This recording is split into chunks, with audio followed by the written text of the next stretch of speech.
stacking it up and sending it back Hmm. because they're not planning to stay here, bro. Yeah.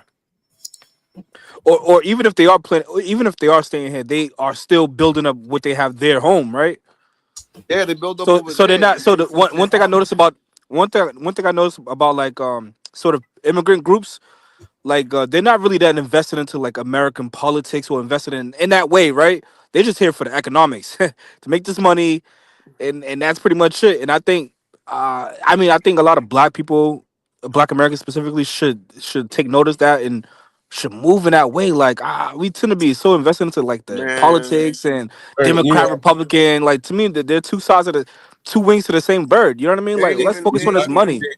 but you know, the problem is, bro. Like as I said to you, like like the blacks are focused on the white people, bro. That's the battle that they want to win above all. That's the battle they want to win above all, I'll right? take it. I'll even take it a little further, John. To be honest, bro, because I had a friend of mine tell me this, man, and he's black, and he said to me, and that shit resonate because in a way, what he says is kind of true, but Why do you think?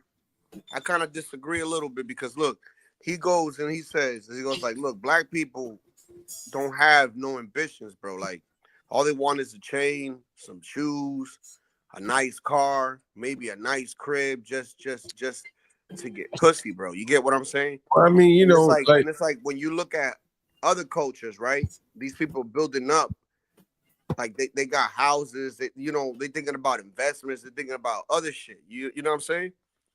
yeah. I mean, we think about it though, Latino. It's like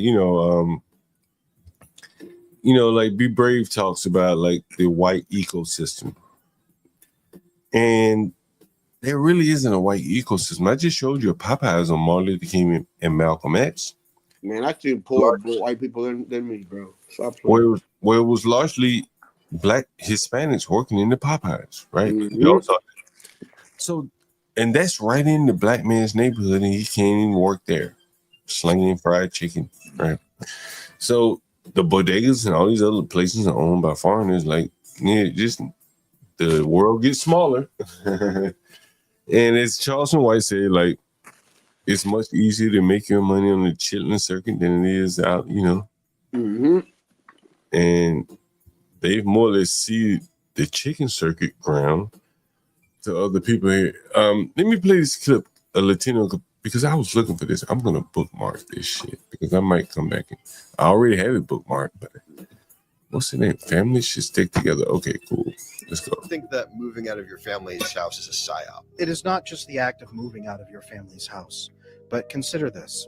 If you have 10 members of a family, and they all scatter to the four winds, where they hardly at least a half hour apart from each other, or more, 2 hours apart, states apart, and they will not see each other anymore. And they're going to pay 10 different sets of rent, 10 different sets of utilities, 10 different sets of groceries, 10 different sets of everything. Then what are they going to do? They will live alone in these apartments or in these small structures. They will desperately crave connection with strangers. They will spend tons of money on escapist entertainment. The research actually shows the average American spends about 5 years of their life on escapist entertainment now. And that was before COVID. We need to actually update that information for after COVID now. But the average person, their depression is off the charts. They are crushingly lonely.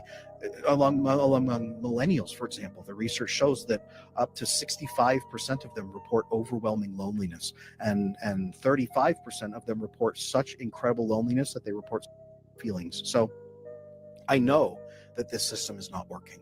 I know that shoving people back into bad families is not the answer, but fixing families where they are truly loving and caring and nurturing, building better systems where the families can take care of each other and where there's accountability as well, so that families are governed with real love and care and nurturing, and then getting people reconnected so they're not financially struggling with 10 different sets of rent, but they can all pool their money, and then everybody has more money and more resources and less stress that way. Building that system back is exactly what we need, so that people can at least find some safety and security in this world, and then they can talk about the problems and they can solve them together as a family. Man, that's exactly what I've been preaching. Would you say Bro. Latino, I've been preaching it from day one here? Bro, yeah, man. Like literally, bro. You like, I was like, I gotta save this shit, and like I saved it right for you, bro. Cause I just knew, man. I'm like.